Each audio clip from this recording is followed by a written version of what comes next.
नमस्कार दोस्तों, स्वागत है आप सबका पशु परिचर की मैथ्स की इस पहली क्लास में। तो आज हमारा पहला ही वीडियो है मैथ्स का। ये एक नंबर क्लास है, आपकी पहली क्लास है। तो पहली क्लास में आप सबका हार्दिक स्वागत है, अभिनंदन है मित्रों।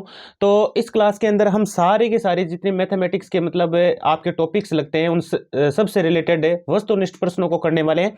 और हमेशा आपको एक क्लास मिलने वाली है रोजाना रोजाना।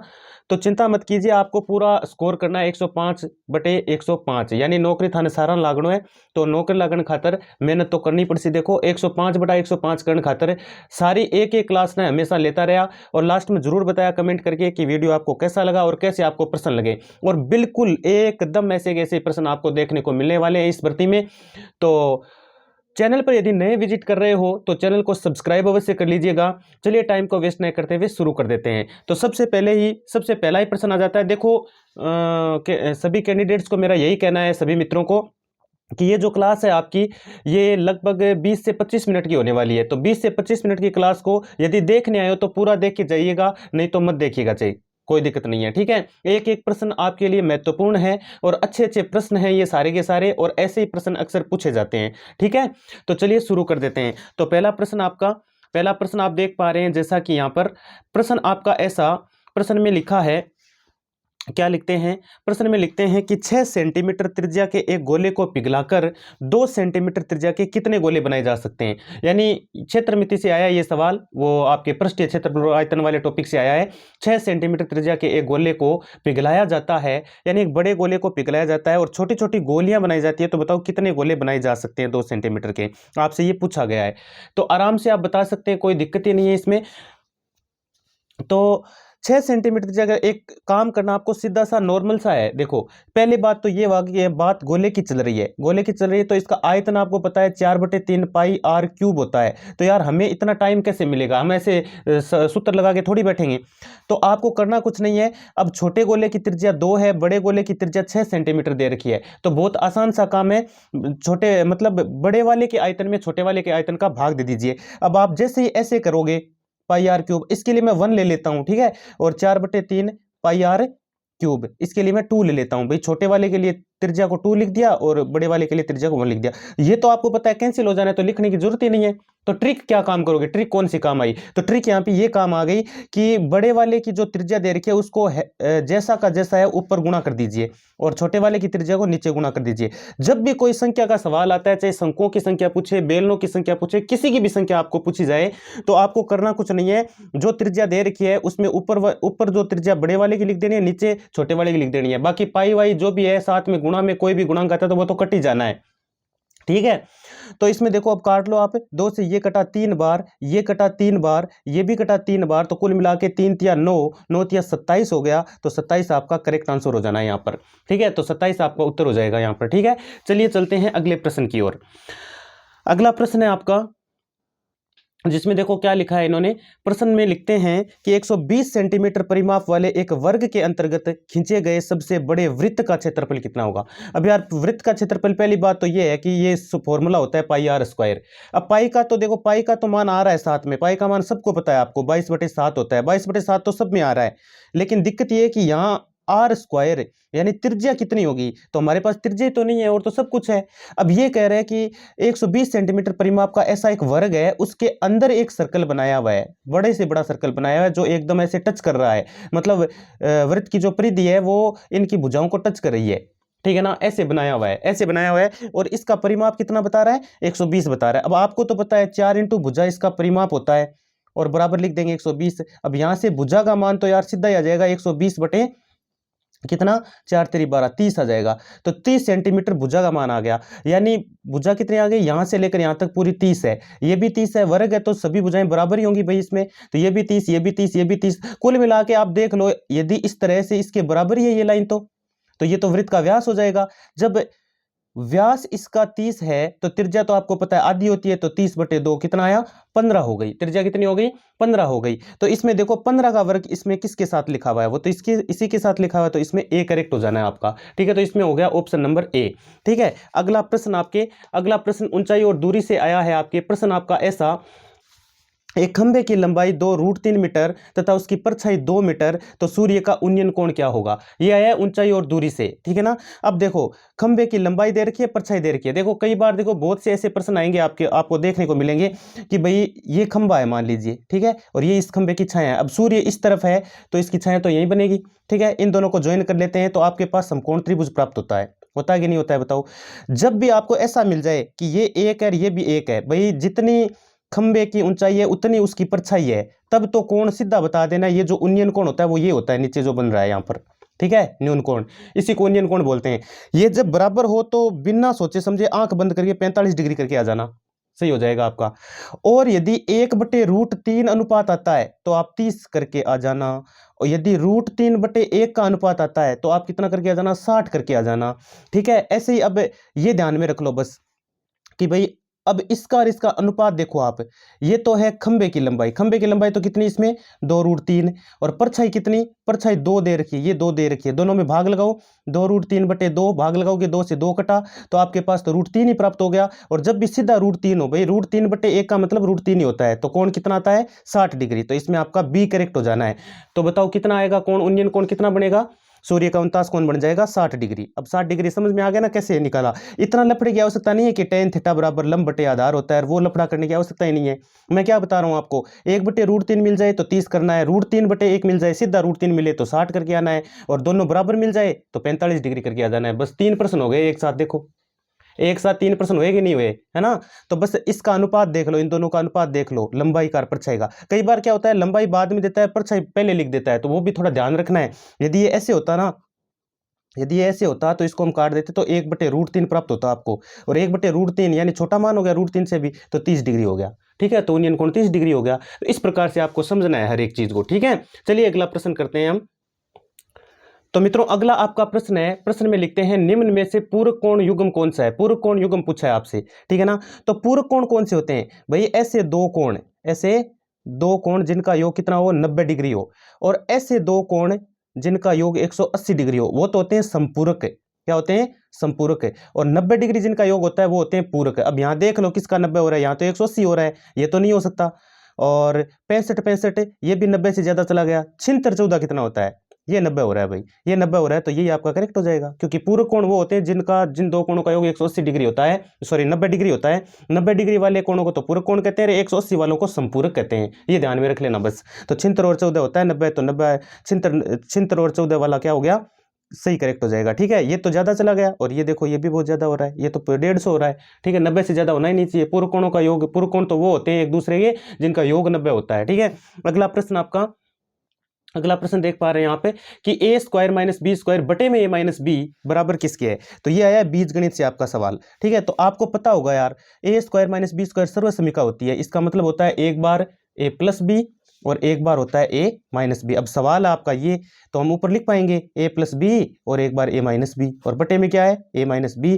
ये तो घूमने गए, जोड़ीदार मिलते ही घूमने चले जाते हैं, a+b बचा यहाँ पर, तो a+b कौन सा है, a सही है, तो इसमें a करेक्ट हो जाएगा, ठीक है। तो इस प्रकार से आपको सवालों को हल करना है। अगला प्रश्न आपका, अगला प्रश्न है, अगले प्रश्न में एक समीकरण दे रखी है, द्विघात समीकरण दे रखी है आपको, के किस मान के लिए दी गई द्विघात समीकरण के मूल बराबर होंगे।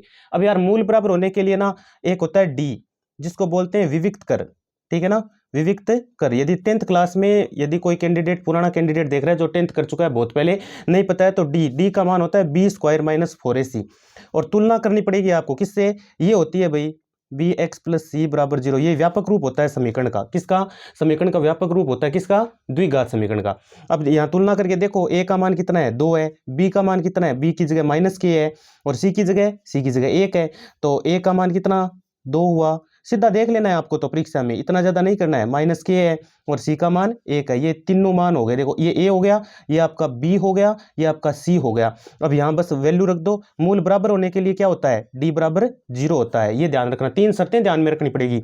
मूल बराबर है तो d = 0, मूल वास्तविक और अलग अलग हैं और बराबर नहीं है तो 0 से बड़ा आएगा मान, और डी का मान 0 से छोटा होता है तो हम कहते हैं मूल काल्पनिक आएंगे, ठीक है ना, जिनको आप मतलब कल्पना भी नहीं कर सकते, ऐसे मूल आएंगे आपको ना। रूट में भी माइनस देखने को मिलेगा, है ना, सम्मिश्र संख्या जैसा बन जाएगा वो। तो ये 3 मान है, हमने तीनों मान यहाँ से ले लिए, यहाँ रख दो बस। तो b की जगह रखेंगे हम -k का होल स्क्वायर, ठीक है। और फिर -4 गुणा में a का मान 2 गुणा में c का मान 1 हल कर लो, तो ये तो k स्क्वायर बन गया और -4 दूनी 8 हो गया ये, और बराबर 0 ले लेंगे। बराबर 0 क्यों ले रहे हैं? क्योंकि पहले से ही कह दिया मूल बराबर है, तो d का मान 0 लेना है, बराबर d 0 के बराबर होगा, तो हम k स्क्वायर -8 को 0 के बराबर लेंगे। ठीक है, अब हल कर लो, तो k बराबर भेज देंगे उधर, 8 माइनस का इधर आके प्लस का हो जाएगा, यहाँ से स्क्वायर हटाएंगे रूट लग जाएगा, और इसको क्या लिख सकते हो? इसको तो 4 गुणा 2 लिख सकते हो आप, और √4 का मान आपको पता है, तो आया 2√2। गलती करके आ जाता हो, 8 मत करके आ जाना, 8 नहीं आएगा, 2√2 आएगा। 2√2 इसमें कौन सा है? ए करेक्ट है, तो आपका ए यहाँ पर सही हो जाएगा। ठीक है, चलिए चलते हैं अगले प्रश्न की ओर। तो मित्रों अगला आपका प्रश्न आ गया यहाँ पर कि p के किस मान के लिए 2x + 3y = 5 और 4x + py = 10 के अनंत हल होंगे। अब भैया पहले शर्तें पता होनी चाहिए। अब देखो मैं शर्तें मैं आपको बता रहा हूँ यहाँ पर। एक तो अद्वितीय हल होता है, एक होता है अनंत हल, एक होता है कोई हल नहीं, कोई हल नहीं। ये 3 शर्तें हैं। हाँ, 3 शर्तें का मैंने अद्वितीय की शर्त है a1/a2 बराबर नहीं होता है b1/b2 के। अब देखो दो चर वाले रेखिक समीकरण से ये प्रश्न आया है आपका। दो चर वाले देखो x और y दो चर हैं इस समीकरण में, और रेखिक भी है, घात 1 है ना सबकी, और x और y लिखा है देखो सीधा, यानी घात 1 1 है। ये भी दो चर वाली रेखिक समीकरण है, और दोनों दो समीकरण है, इसीलिए तो a1 a2 b1 b2 use कर रहे हैं। तो ये होती है शर्त अद्वितीय की। अनंत में क्या होता है? a1/a2 बराबर होता है b1/b2 के, ये बराबर होता है c1/c2 के। तीनों ही बराबर होते हैं इसमें, अनंत हल में तीनों ही बराबर होते हैं। और इसमें तो भैया शुरू वाले तो 2 होते हैं बराबर, और तीसरा बराबर नहीं होता है, तीसरा बराबर नहीं होता है। ये 3 शर्तें हैं। अब इसने अनंत हल के लिए बोला है, तो दूसरी शर्त हम लगा देंगे। तुलना कर लो यहाँ पर। देखो ऐसा है कि समीकरणों को पहले व्यापक रूप में बदलना होता है, तो 2x + 3y, इस 5 को इधर लेके आओ, -5 = 0, ऐसे होनी चाहिए समीकरण। ये व्यापक रूप होता है भाई, बराबर में 0 होना चाहिए। 10 को भी मैं इधर लेके आ गया, आवश्यकता तो नहीं पड़ेगी, क्योंकि काम तो यहीं पर इतने से ही बन जाएगा हमारा, इतने से ही बन जाएगा काम तो, ठीक है ना। क्योंकि व्यापक रूप ये होता है ax + by + c = 0। तुलना कर लो बस। अनंत हल के लिए शर्त होती है ये, तो a1/a2 = b1/b2, इतने से ही काम चल जाएगा आपका। तो a1 a2 b1 b2 रख दो मान, 2/4 = 3/p, तिरछा गुणा कर दो, p का 2 से गुणा 2p, और 4 का 3 से 12, तो p बराबर हो जाएगा 12/2, और काटने पीटने पर ये 6 आ रहा आपका, तो 6 आपका डी करेक्ट हो जाना है इसमें। समझ में आ गई बात? तो ये p का मान हो गया। अगला प्रश्न, अगले प्रश्न में आपसे पूछा गया है, देखो क्या पूछा है। इसने कहा है कि निम्न में से रेखिक बहुपद कौन सा है? बहुपद पूछा है, पॉलिनोमियल से आया है, बहुपद से ये सवाल आया है। इसने पूछा है कि रेखिक बहुपद कौन सा है। रेखिक बहुपद वो होता है जिसमें अधिकतम घात कितनी होती है चर की? अधिकतम घात होती है 1। अधिकतम घात 1 वाले बहुपद को हम क्या कहते हैं? रेखिक बहुपद कहते हैं। अब इसमें देखो घात 2 है, इसमें भी घात 2 है, इसमें भी घात 2 है, तो एक घात किसमें? एक घात यहाँ पर है, तो ये आपका सी करेक्ट हो जाएगा, ये आपका रेखिक बहुपद है, ठीक है ना। तो सी इसमें करेक्ट हो जाएगा। फिर आगे है आपके वो सांख्यिकी से आ गया है, आपका स्टेटिस्टिक्स से क्वेश्चन आया है। वर्ग 40 से 50 का वर्ग चिन्ह क्या होगा? 40 से 50 का वर्ग चिन्ह बताना आपको क्या होगा भाई। तो बहुत आसान सी ट्रिक है, 40-50 दोनों को जोड़ो, कर दो आधा, बस हो गया। तो ये हो गया 90/2, कितना आया? 45। 45 इसमें बी दिख रहा है, तो बी आपका करेक्ट हो जाएगा। समझ में आ रहा है ना मैं क्या बता रहा हूँ? 40, 45, 27, 35 4 ऑप्शन थे, तो वर्ग चिन्ह जब भी पूछे वर्ग चिन्ह क्या है 40 से 50 का, तो 40-50 को जोड़ो और 2 का भाग लगा दो। पॉइंटों में भी आ सकता है ये, क्योंकि यहाँ संख्या विषम होती तो पॉइंटों में भी आ जाता, ऐसा भी तो होता है ना। तो 40-50 को जोड़ो और 2 का भाग लगाओ, ये वर्ग चिन्ह ऐसे आपको निकाल लेना है। चलिए अगला प्रश्न करते हैं हम। देखो मित्रों बात ऐसी है कि संख्याएं चेंज हो सकती है, बाकी प्रश्न ऐसे ही आने वाले हैं। आप ये मत सोचना संख्याएं चेंज हो जाएंगी, तो आपको यदि तरीका पता है ना, तो कोई भी आप सवाल कर पाएंगे आराम से। चलो ये प्रश्न है आपका, कहता है, अच्छा प्रश्न है। ए किसी काम को 18 दिनों में पूरा कर सकता है। हम है ना लो लेवल से हाई लेवल की ओर जाएंगे, फिलहाल तो लो लेवल के सवाल चल रहे हैं वैसे मानने तो, ठीक है ना। अब भाई जिसका गणित से कोई वास्ता ही नहीं रहा है, कम रहा हुआ है, मतलब जो गणित से अलग है, जिसने बीए कर रखा है ना, गणित को कभी देखा ही नहीं, कम देखा है ना, जो कम प्यार करता है गणित से, उसको तो दिक्कत होगी, ठीक है ना। तो चलो देखो आप प्रैक्टिस करोगे तो दिक्कत भी दूर ही चली जाएगी। तो ए किसी काम को 18 दिनों में पूरा कर सकता है, बी ए से 50% अधिक कुशल है। मतलब बी जो को है वो ए ज़्यादा है, मतलब ए ज़्यादा बढ़िया है काम करने का मायने, 50% ज़्यादा बढ़िया है वो, ठीक है ना। तो कोई भी आदमी काम कितो करे 100% करे भाई, आप मान के चला यहाँ कभी 100% वो काम बढ़िया 100% काम करे वो, ठीक है ना। ओ बी है जो को 100 ही ज़्यादा है, पार है 100 150 करे वो, ठीक है ना। तो अकेले बी को उसी काम को करने में कितना टाइम लगेगा। तो पहले तो ये देखो, ये ए हो गया और ये आपका बी हो गया, बहुत आसान आसान इनका अनुपात निकाल लो, ठीक है। अब ये काम करता है 100 पूरा, ठीक है, लेकिन ये करता है 150। दोनों का अनुपात निकालो, 0 से 0 कटा और इनको काट दो। अब 5 के फाड़े से 2 अनुपात कितना आ गया, 3 आ गया।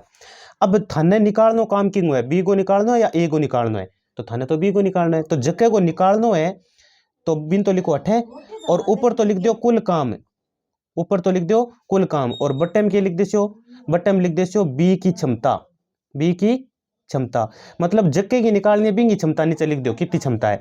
तो भाई कुल काम कितना उसी, अब 18 दिनों में काम पूरा करता है, कौन करता है, ए करता है, और आदमी कितना है, 2 आदमी, 2 आदमी है, ए और बी 2 की बात चल रही है, और 18 दिनों में पूरा कर रहा है। और बट्टे में क्या लिख दोगे, बी की क्षमता, बी की क्षमता कितनी है, बी की क्षमता है 3। 8 देखो 8 बी को अनुपात काट दो 3 और कुल काम 18 × 2 तो भाग दे दो 3 से, ये कटा 6 बार, 6 का डबल कितना होता है 12। ये इतना आसान सा ट्रिक सा है, एकदम ट्रिक से कर सकते हो यार ऐसे सवालों को, कोई दिक्कत वाली बात नहीं है, ठीक है ना। तो 12 इसमें कौन सा करेक्ट है, 12 इसमें ये करेक्ट है, बी से ही हो जाएगा आपका। बहुत अच्छे अच्छे सवाल हैं भैया। अगला प्रश्न देखो, अगला प्रश्न देख लो, आसान सा प्रश्न है, और भी थोड़ा बस पढ़ना है, ध्यान से पढ़ना है आपको, प्रश्न को आराम से हो जाएगा प्रश्न, दिक्कत नहीं होने वाली है कहीं पर भी। चलो प्रश्न कहता है 3 वर्षों में 75,000 रुपए का, 3 वर्षों में 75,000 रुपए का वार्षिक चक्रवृद्धि पे आधारित है, ये आधार पर गणना करने पर चक्रवृद्धि ब्याज कितना होगा यदि ब्याज दर पहले वर्ष में इतनी थी, दूसरे में इतनी है तथा तीसरे वर्ष में इतनी है, यानी 3 साल को ब्याज है सीधो सो। सूत्र थाने ध्यान है, सूत्र नया ध्यान तो भी कोई चल जी सी। देखो 75,000 तो हो गया रुपया अपना, ठीक है, और पहले साल देखो ब्याज दर कितनी है 5%, तो 105/100 सीधो ही गुणा करो बस। दूसरे साल है 6 तो 106/100, तीसरे साल है 8 तो 108/100, यानी मैं माइनस कर दिया जो को मूलधन है, जो को अपन ब्याज पूछो है, अपन ब्याज पूछो है तो अपन क्या करते हैं, मूल जो को धन है नहीं 75,000 वो करते हैं माइनस, तो इंग माइनो माइनस कर दिया 75,000, माइनस कर दिया, इन हल कर लिया थे, 0 0 कैंसिल कर दिया है, 3 0 तो अठी जानता रही, ठीक है। बाकी काट पीट के इसको हल करोगे आप तो 15,153 के आसपास रुपए आपके आने वाले। इसको तो यार हल करना पड़ेगा आपको, देखो इतना काम तो करना ही पड़ेगा, ऐसे थोड़ी होता है, ठीक है ना। तो ये आपका करेक्ट हो जाएगा बी, सॉरी बी नहीं होगा, सी करेक्ट हो जाएगा। सी में लिखा है 15,153, ठीक है, ऐसे हल कर लेना है, और ऐसे सवालों को ऐसे ही करना है, बिल्कुल संख्याएं चेंज होगी और कुछ नहीं चेंज होने वाला है, ठीक है। अगला प्रश्न देखो भाई, अगला प्रश्न है आपके पास, अच्छा प्रश्न है। ए व बी ने व्यापार में 3:4 के अनुपात में धन लगाया, बी व सी ने 2:3 के अनुपात में धन लगाया, यदि वर्ष के अंत में इतना प्रॉफिट है तो लाभ हुआ, तो बी का लाभ ज्ञात करो। थाने सिर्फ बी को लाभ काटना है। तो बी के लाभ के लिए मित्रों पहली बात तो देखो कि ए अनुपात बी की तो है, ए अनुपात बी है 3:4, और फिर बी अनुपात सी की तो है 2:3, तो 3:4, फिर अनुपातों को लिखना तो आता है ना आपको, बी से सी और जाना, देखो ए से बी, बी से सी, बी कॉमन हो गया ना, तो बी के नीचे बी को लिखो वापस 2:3। कुल अनुपात ऐसे निकालो आप, 3 का इससे गुणा 6:4, का इससे गुणा 8:4, 3 12, काट पीट के इनको सही कर लो। सब में 2 का भाग जा रहा है, इसमें गया 3 बार, इसमें गया 4 बार, और इस 12 में गया 6 बार। ये आ गए अनुपात आपके, ठीक है। अब टाबरो अनुपातों को कर लेना है योग, ठीक है, अनुपातों के कर लेना है योग, कर लेना है थाने। तो मित्रों अनुपातों को योग करो कि तो आ रहे अपने 3 + 4 + 6, 6 और 4 10, 10 और 3 13 हो गया। अनुपातों का योग तो हो गया 13 टोटल, ठीक है। अब अपन निकालना क्यों है, बी को लाभ ज्ञात करना है, तो बी को लाभ, बी का जो लाभ आपको ज्ञात करना है, तो पहले तो ये बताओ कि बी का अनुपात कितना था यहाँ पर काटने के पश्चात, बी की जगह 4 था, जिसका निकालना है उसी का अनुपात ऊपर लिखना है और कुल अनुपात लिखना है नीचे, और गुणा कर देना है जितना आपके प्रॉफिट हुआ है, कितना हुआ है 5,20,000 का प्रॉफिट हुआ है, ठीक है ना। अब काट पीट के 13 चौक 52 हो गया, ये हो गया 40,000, कितना हो गया 40,000, और 40,000 का 4 गुणा कर दो, 40,000 का 4 गुणा करोगे तो 1 लाख आपके कितना आ जाएगा 60,000 आ जाना है। कौन सा ऑप्शन है इसमें, बी सही है भाई, इसमें ये 1,60,000 आपके करेक्ट हो जाना है, ठीक है। चलिए चलते हैं अगले प्रश्न की ओर। अगला जो आपका प्रश्न है मित्रों, वो प्रश्न यह है, यदि 5 क्रमागत विषम संख्याओं का औसत इतना तो सबसे छोटी संख्या कितनी है। प्रश्न था नहीं, यहाँ पूछ रहे हैं कि 5 क्रमागत विषम संख्याओं का औसत 25 दे रखा है, मतलब 5 क्रमागत विषम संख्या है जगह औसत दे रखे हो अपन 25, ठीक है। और सबसे छोटी संख्या ज्ञात करनी है आपको। तो यानी आप लिखो पहले 21, 22, 23, 24, 25, ये 5 विषम संख्या कौन लिख रही है फिलहाल मैं ये लिखे अपन विषम लिखनी है। तो विषम के बाद देखो 21, 21 के बाद कौन आएगा 23, 23 के बाद में कौन आएगा 25, 25 के बाद में कौन आएगा, ये आ जाएगा आपके 21, 23, 25, 27 और ये आ जाएगा 29। अब ये लियो अंगो अपन के निकालना है, वो बता रहे है कि सबसे छोटी संख्या बतानी है मैंने, मतलब विषम संख्या 5 क्रमागत लिखी है मैं, क्रमागत यानी क्रम है, विषम भी है, सारी विषम भी है, ठीक है। और औसत 25 दे रखे है, औसत 25 दे रखे तो सौ छोटी संख्या सौ पहली है की उसी सौ छोटी 21 ही हो जाएगा। तो डी करेक्ट हो गया। तो ये तो कुछ भी नहीं था, नॉर्मल सा प्रश्न था। चलो अगला प्रश्न है, अगला प्रश्न है आपके, देखो आसान सा प्रश्न है अगला भी। कह रहा है कि दो संख्याओं का एलसीएम 60 है, मैस है एचसीएफ 4 है, एलसीएम बोले तो लेस है 60 है, मैस है 4 है, यदि एक संख्या 12 तो दूसरी संख्या ज्ञात करो। तो देखो सिद्धो सो है, हमेशा ध्यान रखो कि पहली संख्या गुणा दूसरी संख्या बराबर होता है एलसीएम गुणा एचसीएफ होता है। अब अपन निकालनो के है, यदि एलसीएम निकालना हो तो एचसीएफ नहीं के बट्टा में भेज देता, एचसीएफ निकालना हो तो इन्हीं के बट्टा में भेज देता। तो सवाल किया भी पूछ सका अगलो, अपन पहली संख्या दे रखी है दूसरी संख्या काटनी है तो बी ने रख लियो ठी और एलसीएम गुणा एचसीएफ। अब आगे बट्टा में कौन जैसी बी तो निकालना है, ए उड़ जैसी आपने, ठीक है। अब ए पहली संख्या है, पहली संख्या आप पहली है दूसरी संख्या है, तो एक मैंने एलसीएम को मान है 60 गुणा एचसीएफ को मान है 4 और बट्टा में ए को मान की तो अपन लिख देते हैं 12। अब 12 का इससे ये कटा 5 बार है ना, 12 पंजे 60 होता है ना, और 5 का 4 गुणा कितना होता है 20 होता है भाई। तो 20 आपका बी करेक्ट हो जाएगा इसमें। आ गई बात समझ में, ठीक है।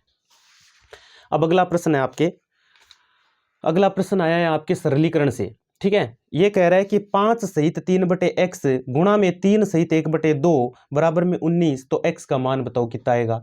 तो बहुत आसान है, भिन्नों को हल करना आता है आपको। ये दे रखा है 5 सहित 3/x गुणा 3 सहित 1/2 बराबर 19 दे रखा है और आपको x का मान पूछा है, हल कर लो। 5 का इससे गुणा 5x + 3 हो जाएगा, तो 5x + 3 बटे में वही रहेगा, और 3 का डबल 6, 6 और 1 7/2 बराबर 19 हो जाएगा। अब इसको हल कर लो, बस आसान सा है, 7 का इन दोनों से गुणा करना है, तो 7 पंजा 35x और 7 या 21 हो जाएगा। और x को 2 से गुणा करेंगे 2x बट्टे में है इधर, है ना, लघुत्तम लेओगे ना, लघुत्तम लेना पड़ेगा आपको, लघुत्तम लेओगे तो लघुत्तम आएगा। देखो पूरा हल कर देता हूं मैं आपके लिए। तो लघुत्तम क्या आएगा इसका बताओ, 2x आएगा। तो यहाँ x कट जाएगा, 2 से ये गुणा होगा, ऐसे कर लो आप। यहाँ देखो x तो कैंसिल हो जाएगा, 2 इधर, 2 का इससे गुणा करो आप, कितना आ रहा है 10x भाई, 10x और प्लस ये 3 2 6 हो जाएगा, और प्लस 2 से 2 कट जाएगा, यहाँ 7x आ जाएगा बराबर 19। अब 10x ये 17x हो गया टोटल, 10 और 7 17x हो गया, प्लस 6 और बराबर में 19 दोनों कितना हो गया 38x हो जाएगा। अब उधर भेज दो ये, तो 38x में से 17x घट जाएगा, बराबर आपके 6 बचेगा, और 70 यही आएगा ना, गलत कर दिया क्या हमने, 1 मिनट रुको दोबारा देखो। 5x प्लस में 3 बटे में x प्लस 3 दूना 6, 6 और 1 7/2 बराबर में 19। इसका एलसीएम ले लो, गुणा में है ये भैया, एलसीएम नहीं लेना, गुणा में है, ठीक है ना, ये गलती कर दी हमने, गुणा में है ये, एलसीएम क्यों लेंगे। चलो गुणा में तो गुणा कर दो, 7 का इन दोनों से गुणा 35x प्लस 7 या 21 और बराबर बटे वाला 2 गुणा x 2x हो जाएगा, इससे गुणा हो जाएगा 38x हो जाएगा, ठीक है। अब 38x में से घटा दो 35x, ये 35x को इधर लेके चले जाएंगे, बराबर बचा 21। 38 में से 35 घटाओ 3x बराबर 21, x बराबर 21 बटे में 3, ये गया 7 बार, तो 7 आपका ए करेक्ट हो जाएगा इसमें, ठीक है ना। तो ए आपका इसमें सही हो जाना है, ठीक है। तो मित्रों आज की क्लास में हम इतना ही करेंगे। आशा करता हूँ बहुत ही अच्छे लगे होंगे आपको क्वेश्चन जो है मैंने करवाए हैं, और एकदम ट्रिक के साथ बताए भी हैं अच्छे से। तो कमेंट करके ज़रूर बताइएगा कि आपको वीडियो कैसा लगा, और चैनल पर यदि नए विजिट कर रहे हो तो चैनल को सब्सक्राइब अवश्य कीजिएगा। धन्यवाद मित्रों।